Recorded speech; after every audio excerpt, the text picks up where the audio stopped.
This is a proper nice little village town, isn't it? It's not bad, is it? It's proper popping, man. I think I might bring my missus here. Yeah, it's nice.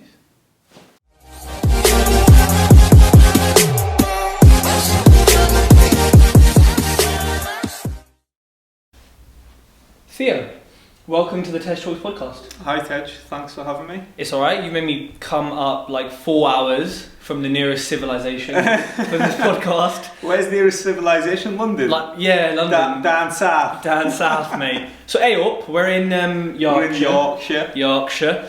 How long have I known you? 6 months plus? Yeah, when I was up here talking. When you were up here, yeah. But we've been speaking on Facebook before that. On Facebook, I remember that. So, before we get into like what you're doing now and the cool property stuff you've been doing, who was Theo before property? So before property, Theo was an engineering project manager. So left school, very average student, very average grades, went into college to do engineering. Went into university, didn't really like the fact that I was doing full-time university. I was always one of these kids that loved working and always trying to make the next quid. So I'd done university full-time for a year, and then second year I decided that I wanted to find a placement and do uni on a part-time basis. So I found a job up in Newcastle. Newcastle, yeah. YI. And got taken on by a company. I was working 4 days a week and then on a day release going to university, so they sponsored me to do my degree, which was great. Stayed with that company for 3 years, and then moved to another company, got promoted as an engineering project manager, managed multi-million-pound manufacturing line installations, so bringing in machinery from abroad and installing it up north. And so, what then pushed you or moved you into property? Because it sounds like you had a good job, you were getting promoted. Why property? Yeah, so I bought my first property when I was 19 years old. How? So, like I said, I was always one of these kids that loved working. So at 15 years old, I was working in a takeaway. So I was working in a takeaway, and I'm not one of these people that likes being sort of told what to do. So I thought I'd do this for a little bit, then I'd open my own takeaway shop. Nice. So I'd done that for just under 2 years, and just before I turned 17, opened up my own takeaway shop. Before you were Before I was 17, yeah. I couldn't even drive at the time. I mean, how did you do that? So, it was a matter of me finding a motivated seller, which I didn't know what a motivated seller was at the time. Okay. But I found a motivated seller that wanted to get rid of his takeaway. At the time, it was a chip shop. So it was a rundown chip shop in a bit of a rough area, but it was very densely populated. So went in, had a look at the shop, had a chat with the owner. He was just wanting to get rid of it because it was taking up all of his time, wasn't making any money of it. And just was keen to get rid. Managed to negotiate it down far enough to be able to buy it at such a low price. I mean, I think I paid about 10 grand for the lease. Yeah. What was it offered at? What did he? So I think it was originally on for about 16, 17 grand.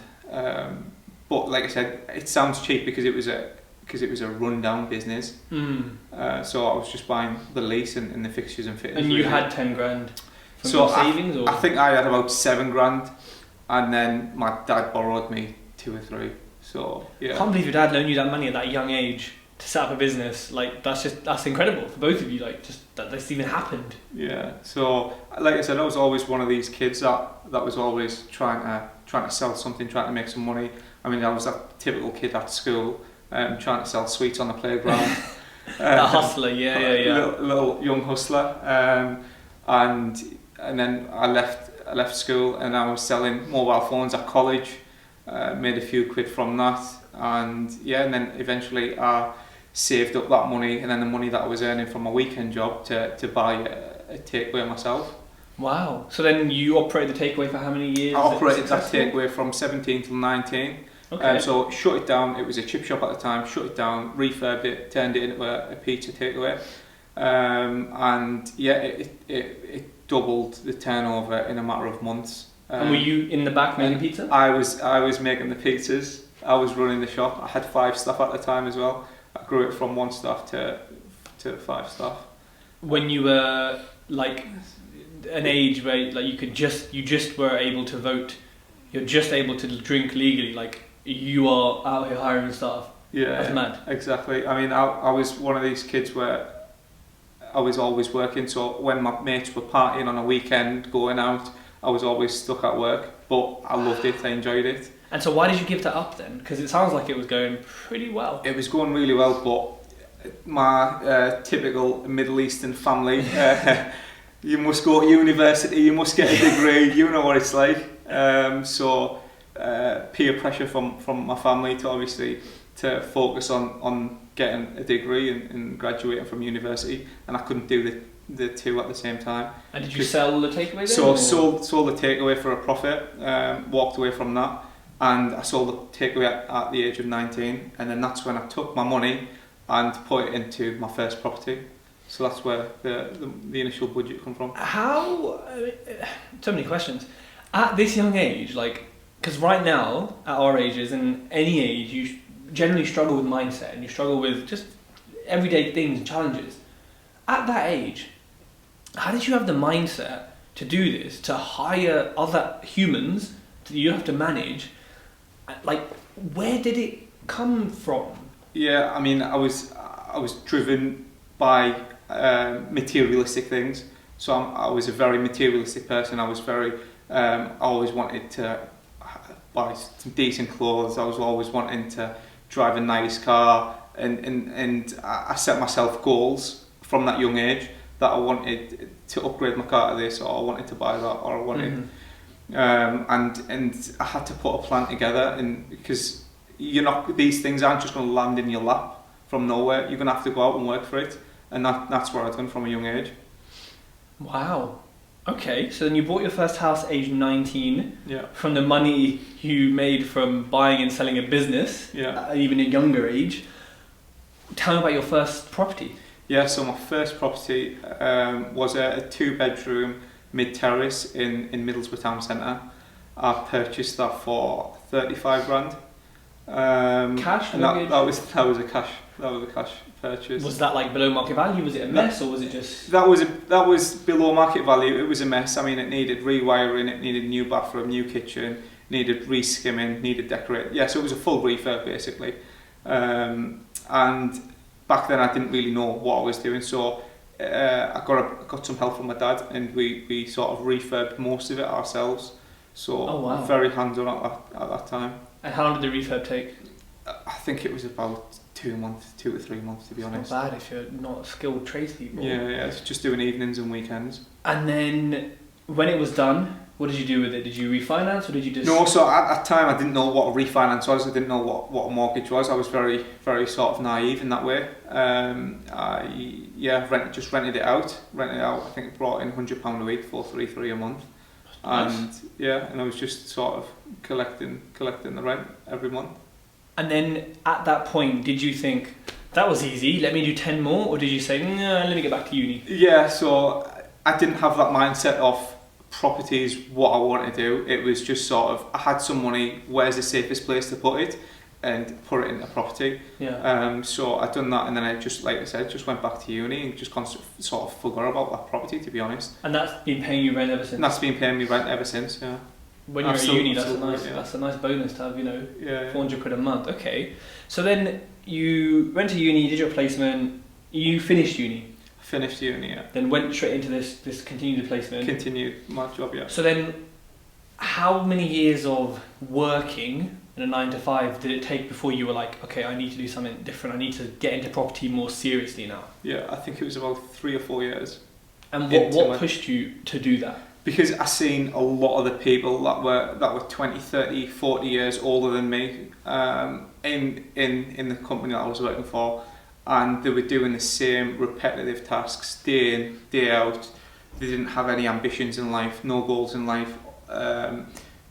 all they had was the pension at the end of their retirement. If they even had that, yeah. If they even had that, and it was, and you know better than I do that pensions don't really pay much these days, and it just clicked that this is not what I want to do. I don't want to still be here in 30, 40 years time, and I need to take control of this myself.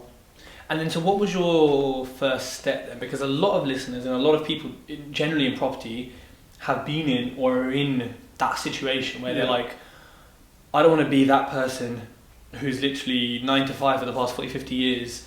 As comfortable and as easy as it is compared to like being self-employed, what was your first step to then lead you to getting out of that? Yeah, so my first step was to know more about property. So I started reading books. I started immersing myself in podcasts. TED Talks podcast is great, and started networking. Yeah, and then before then I started to take my first steps. And so you haven't paid for education? I've never paid for education, no. And I mean, this is a bit of there's no real answer to this, but you know, do you think you would be further ahead or have done things quicker if you'd paid $1,500 for education?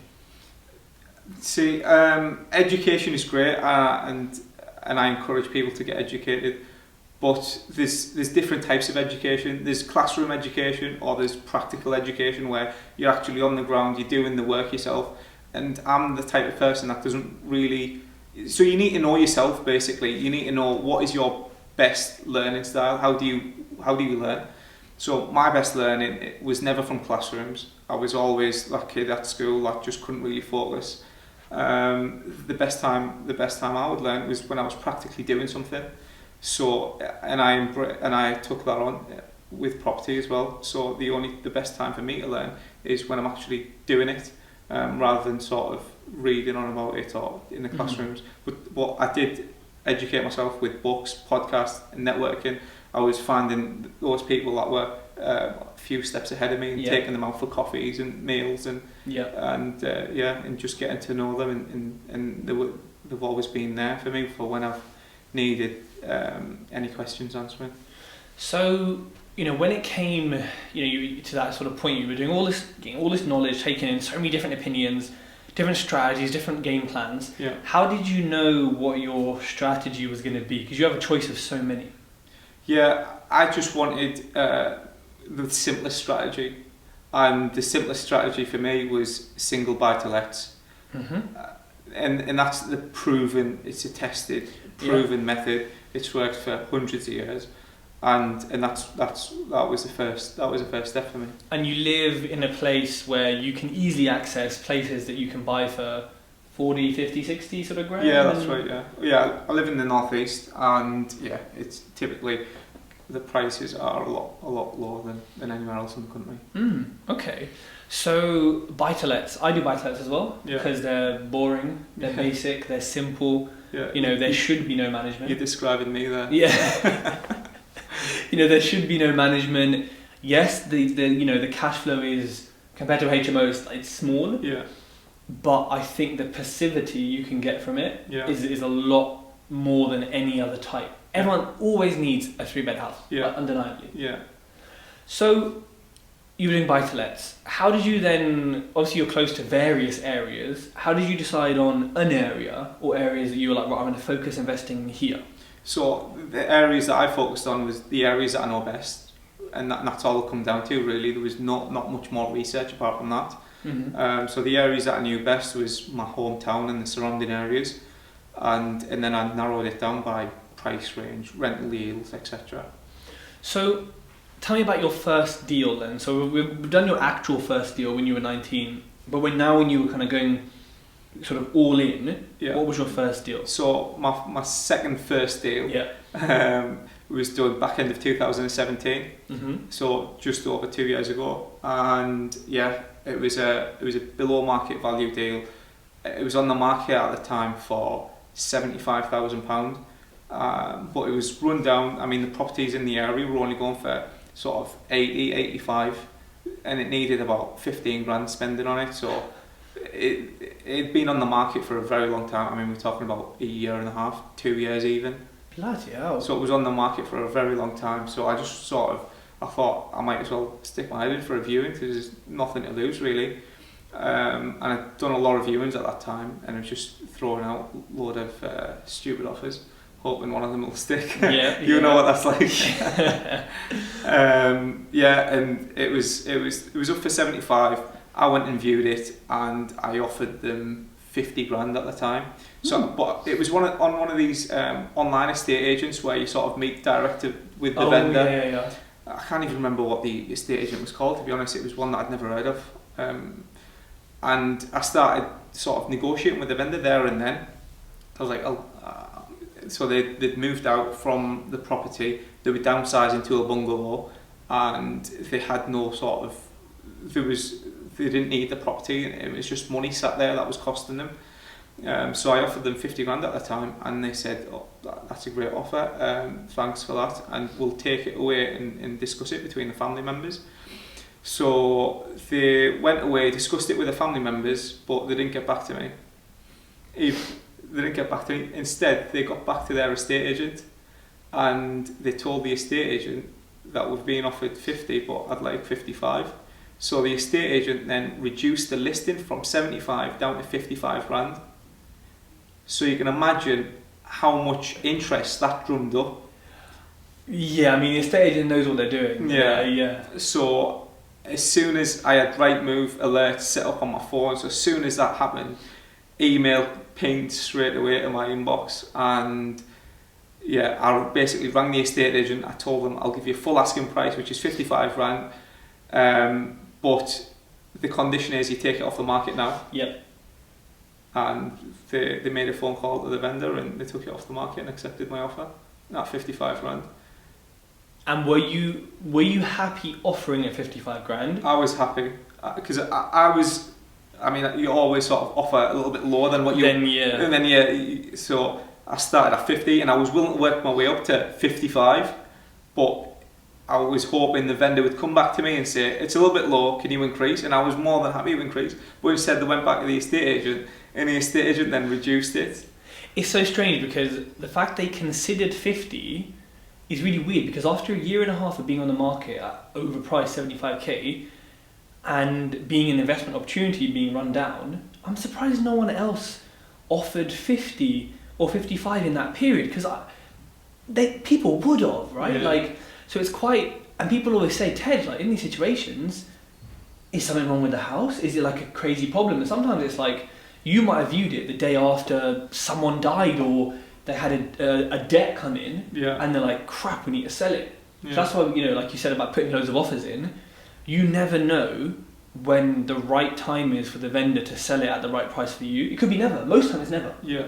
But sometimes all it takes is them receiving one bad letter or something where they're like, I actually need out ASAP, and you can come in and help. Yeah. So that property, 55, how did you buy that one? So I bought that one with cash. Okay, and this was cash from your savings and... No, so this was... So at the time... so at the time, I bought my first property back when I was 19. I bought that one cash, if you remember. Yep. But then in 2017, I educated myself by reading books, etc. And that's when I figured out what buy, refurbish, refinance was. So I thought, hang on a minute, I've got an unencumbered property sat there that's not doing anything. So then I sat down with a mortgage broker, and we refinanced that property. So that gave me a good chunk of cash to go out and buy my first property, and that was where the money was from for the second one. Now, why didn't you buy the property with bridging finance? I didn't know about it at the time. Okay, fair enough. And you didn't buy it with a mortgage because I didn't buy it with a mortgage because it was in a poor condition, and I sort of knew from speaking to a broker that you wouldn't. Yeah, you can't. Fine. So you bought it 55. How much did you actually spend on it? So I spent, I think it was about 11 grand. Oh, so less than you thought. So less than I thought, yeah. And then did you get it refinanced? Yeah, so that's when I was going all steam ahead with buy, refurbish, refinance strategy, and I got it refinanced within 6 months and it got valued up at 80 grand. Nice. So I managed to pull out most of my money Pull back that, out. Yeah. Wow. And you were working full time during I was this working time. full time during that. So how did you manage the refurb? And how did you manage viewings as well? Yeah, so viewings were done sort of evenings and weekends, mainly weekends whilst I was in a full-time job. And I managed the refurb from a distance because I was working in Newcastle and this property was in Teesside, so there's about 40 mile distance.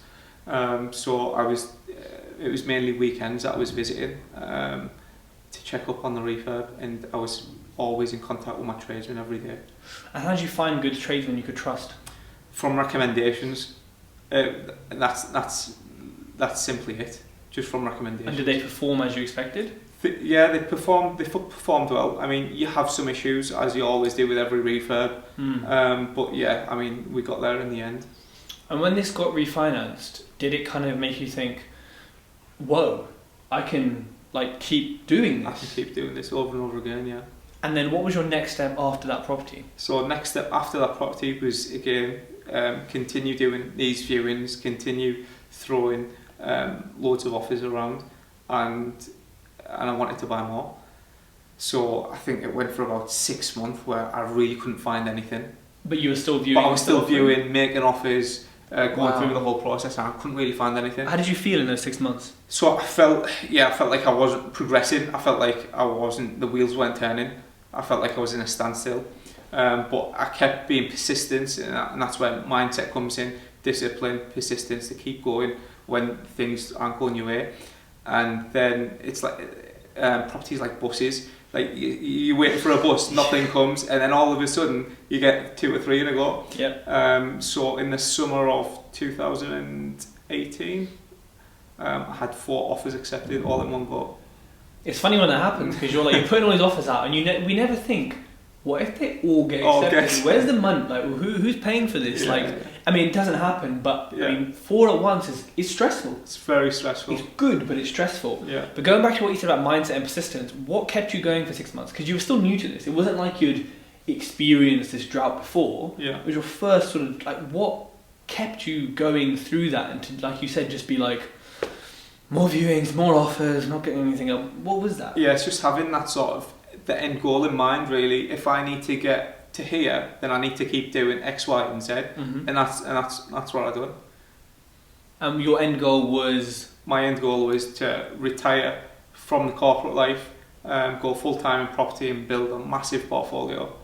Okay, I mean, they're goals to keep you, especially if you don't like your job, you're getting bored of it. Yeah. That can easily drive you to kind of keep pushing, and I guess you were working as well, so it's not like you were sitting home for 6 months. No. Do you think that having a full-time job at that same time slowed down what you could do? I do think it slowed down what you can do, because you're quite limited to what you can and can't do when you're in a full-time job, because you're dedicating 40-50 hours to someone else. But if you have, like I said, that persistence and that vision of where you need to be and how to get there, then you will do whatever it takes to get there. And I was making phone calls to estate agents during my breaks. I was going to the toilet, making phone calls there. I was answering phone calls. I was answering phone calls at work. And then I was block booking these viewings on the weekend, and I was doing 10, 12 viewings in a weekend. Wow. So over a month, it's 40 viewings in a month, which is a good number. Which if you're not working full time, you could do in a week, 2 weeks potentially. So easy, yeah. There is the argument, but there's lots more factors, right? What made you do what some people do, which is quit your job early before you had the property to sort of keep you going, and just say, right, I've quit my job, I better make this work? Yeah, for me it was always, I've got bills to pay, I've got expenses to pay, and it's not a wise option by quitting your job. I mean, this is my opinion. It's not a wise option for me to quit my job when I've got all these expenses and outgoings going out. And it's not like I had the luxury of living at home. I had my own apartment. I was living in Newcastle, and so I had to have an income coming in every month that can cover my overheads, and I couldn't do that by just having 2 properties at the time.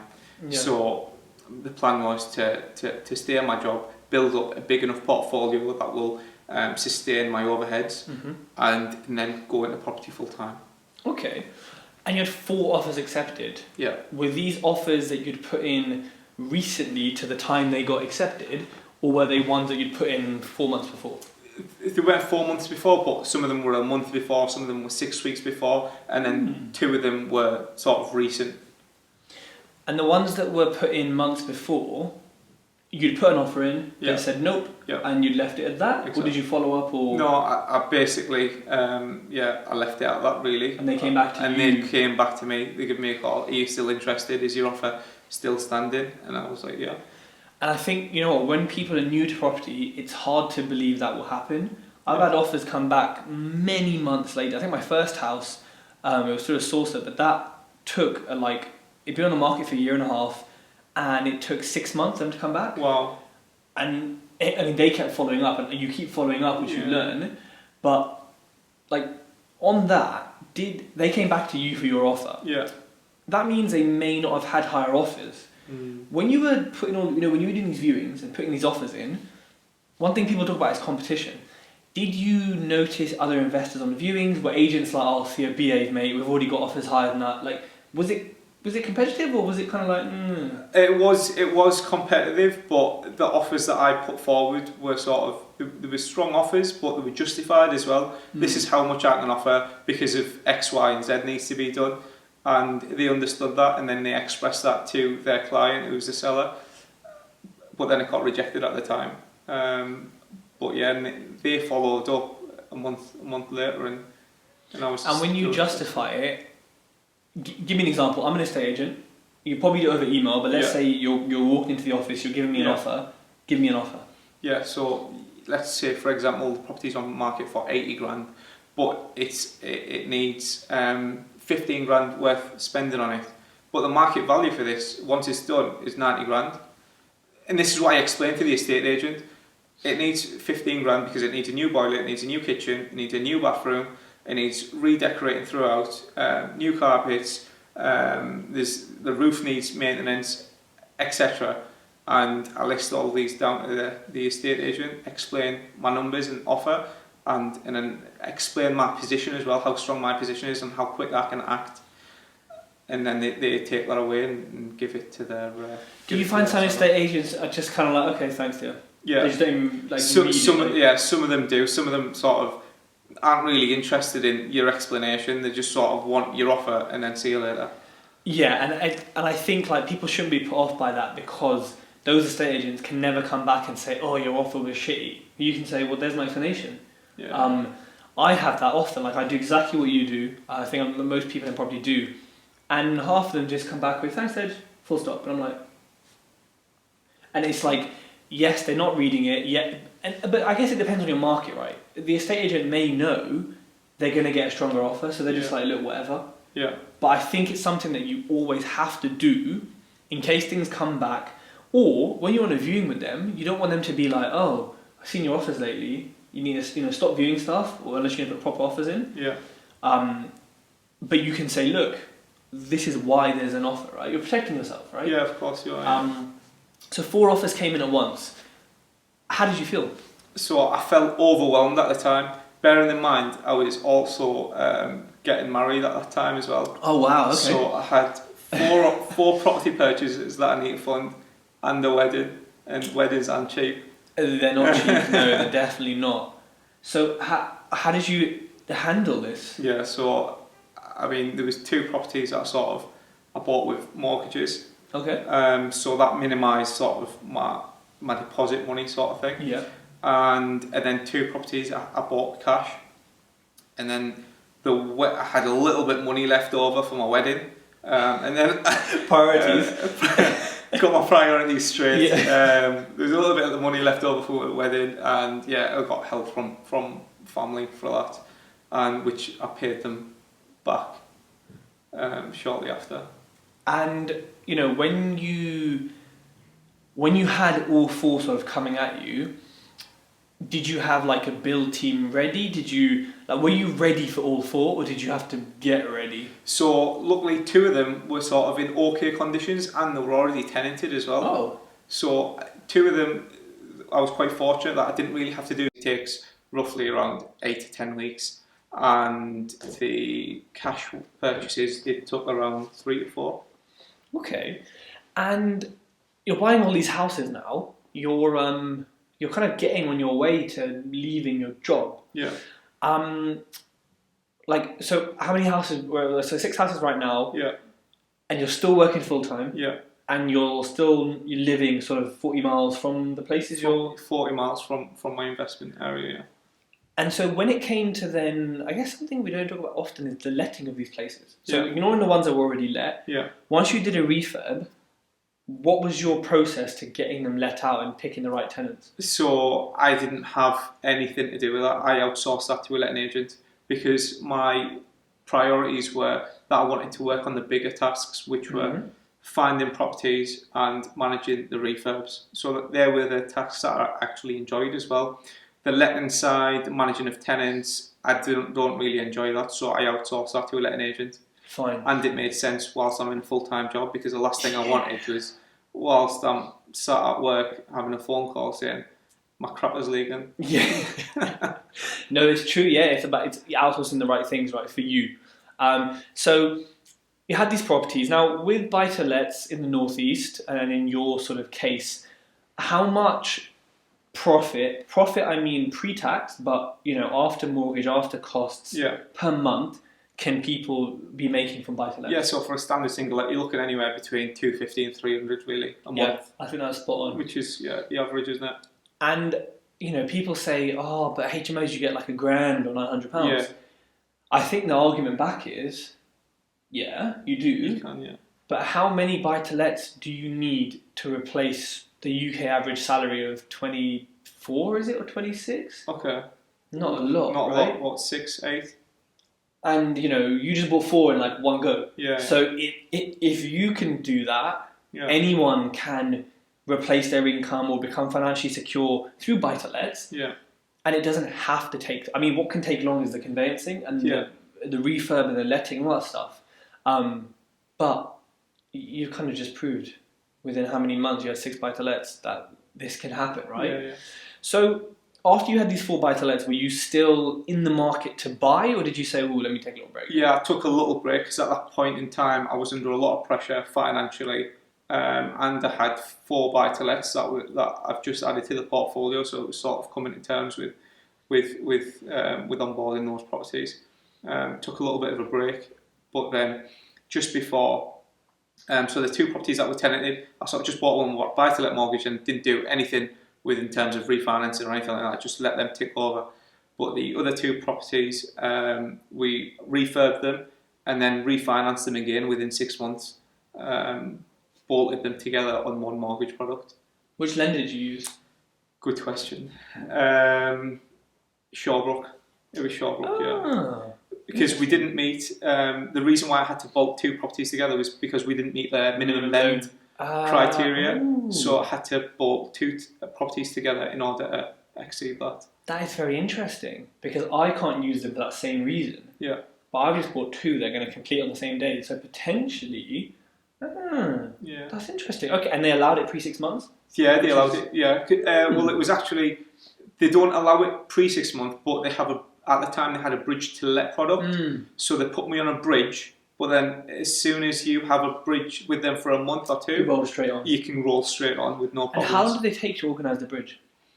It took, I think, around 6 to 8 weeks. Which is slow as hell. Slow, yeah. For a bridge. And that's like my main problem with them. Yeah. Like, everyone talks about the bridge to let and how great it is, but a few things I people don't need to like know them. is, 6 to 8 weeks for a bridge. 6 to 8 weeks. Bridging should take 6 But days. I didn't do that when I bought it. I'd done it after, so I'd already bought them with cash, and then I got a bridge to let in order to refinance them. So time really wasn't an issue for me. Fine, but if people are going to buy with a bridge to let, especially Shawbrook, who can be a bit old school, it's a very lengthy process. 6 to 8 weeks. I mean, bridging. I think should 6 take... to 8 weeks on a good day, to be honest.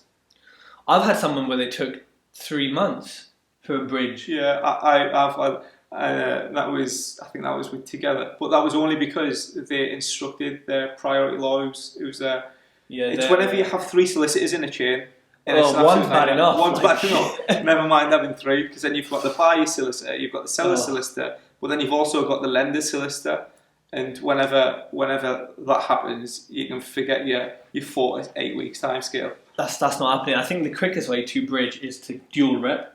So your solicitor, if they're good, does everything for the lender for you. Yeah. Because I've had bridges done in like 7 days. Yeah. I've had the money ready in less from Together. Yeah.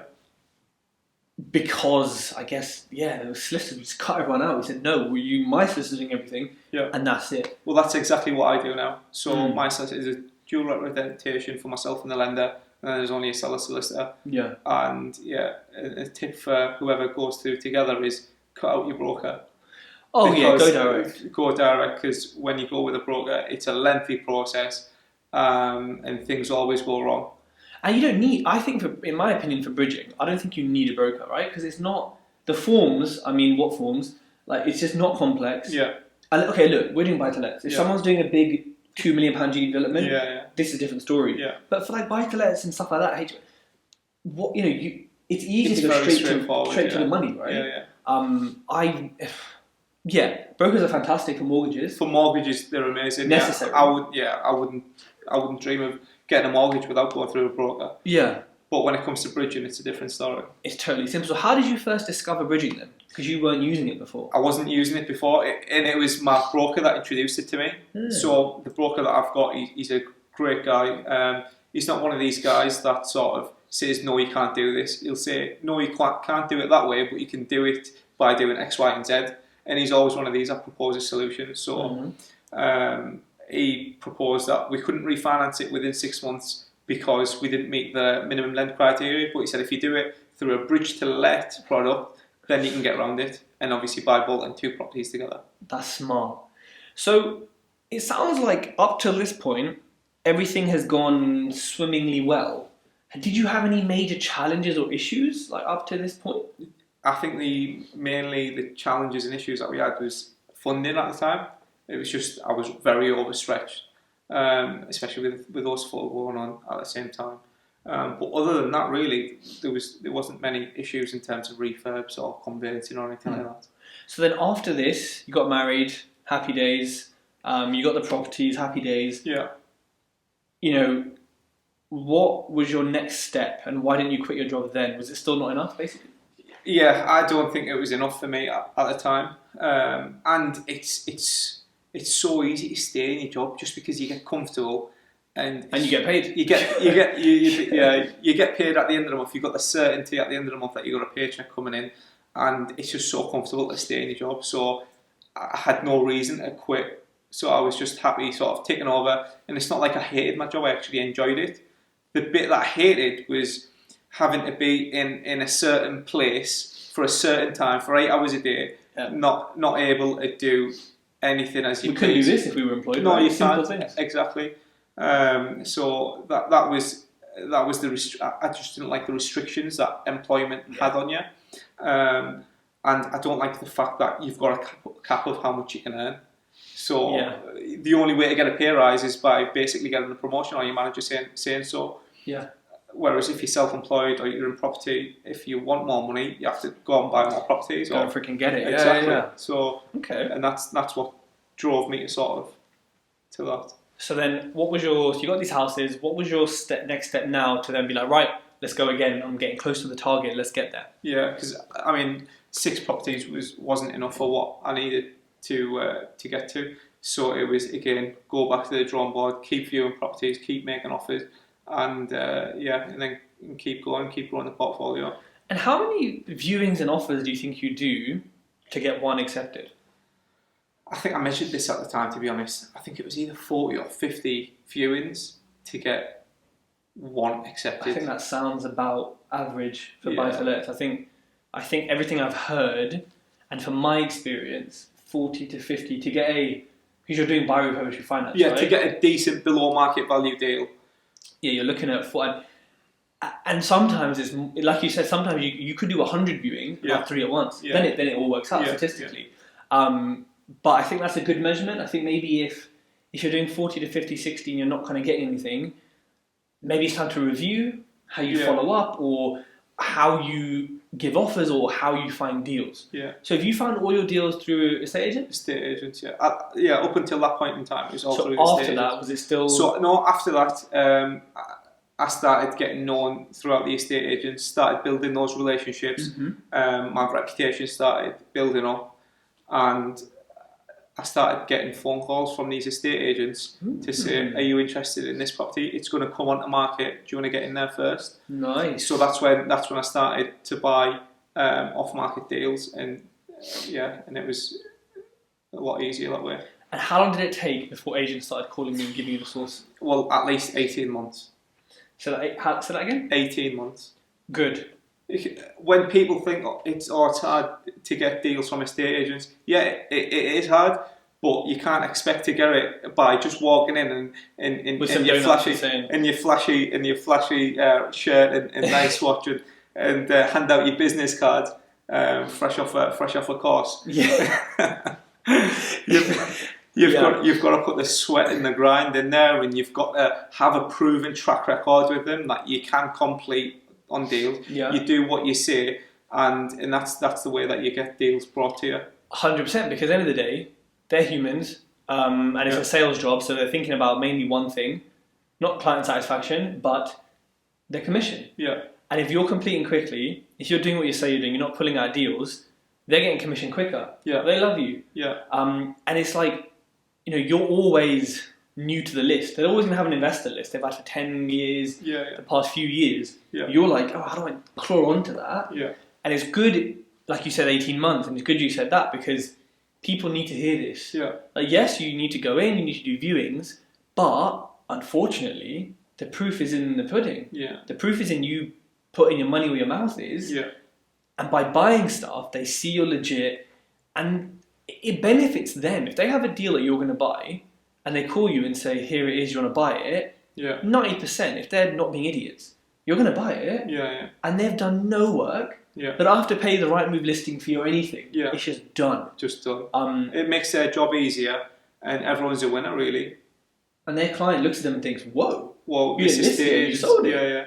Like, this estate agent's amazing. They sold my property within X many days, and that's what it comes down to. It's a win-win situation, isn't it? It is, and so people need to focus on that. Like, look, I think there's a lot of discussion of other sourcing methods. Yeah. And there's nothing wrong with D2V or Facebook leads or whatever. Yeah. But if you put in 12 to 18 months with agents, how nice is it to get a call and just be like, oh, we're buying another house, everyone. Hey, investors. Easy as that. Yeah. That is the stage everyone wants to be at, but people don't want to work for. People don't want to work for it. They don't want to put the sweat and the grind. And courses won't tell you that. They'll just say, bring them donuts and they'll give you deals. Oh, really? It doesn't. How many people do you think have walked off the street with donuts telling them that a big shot investor had throwing their business cards at them? They get this day in, day out. They talk to us about that. They talk to us and they take the piss out of people to us. Yeah. They do? Yeah. And I'm like, what was their name? Do I know them? I know them. But people don't want to put that work in. Also, I find it really awkward. You don't know them and you bring them food. I mean, look, hey, I'm all about bringing me food, but it's a bit like, what's the reason? Hi, here's donuts for something you haven't done yet. Yeah. Like, I don't know, it doesn't make sense to me. It doesn't. I mean, it's a bit creepy, to be honest. But hey, it might work somewhere. For someone, maybe. So you're buying all these houses. How are you funding them now then? So after the 6, it was basically the 2 that I bought with cash. I bridged and then refinanced them. Mm-hmm. So I got all my money back out. Okay. Valuations coming great, and then I had another lump of cash sat in my bank account ready to go. And have you? I mean, did you think about working with investors, or were you like, I've got money here? No, you get comfortable, don't you, when you've got some money sat in the bank? I was just using my own money to fund my deals. Okay. And you're at a point now where your portfolio is built to a certain level. How long have you been in property full time? You quit your job. I quit my job in August last year. So And what kind of 6 months now. What kind of profit, cash flow per month were you receiving from your portfolio at that point you quit? I think it was just shy of £3,000. I think it was about £2,500. Okay. 2.5, £3,000, yeah. And I mean, look, everyone's lifestyles are different. That's a fairly sort of, if you live in the north, everything's cheaper, isn't it? Yeah. And you can live sort of not going to like Gucci and Balenciaga every week. Yeah. You can do well off that. I mean, in August last year, give or take, you could quit life and just travel the world. Yeah. £2,500 to live in Thailand for a month, you're a baller. Yeah. America, you could literally do like what Tim Ferriss does and just travel the world if you wanted to. If you wanted to, yeah. And but you put in how many years, how many months before that to get to that point. Yeah. And people don't see that. And I guess they don't want to see that because everyone wants the silver bullet. They all want shortcuts. A shortcut, but they all want to get to the end goal without putting the work in. There are no shortcuts. So, from your property journey,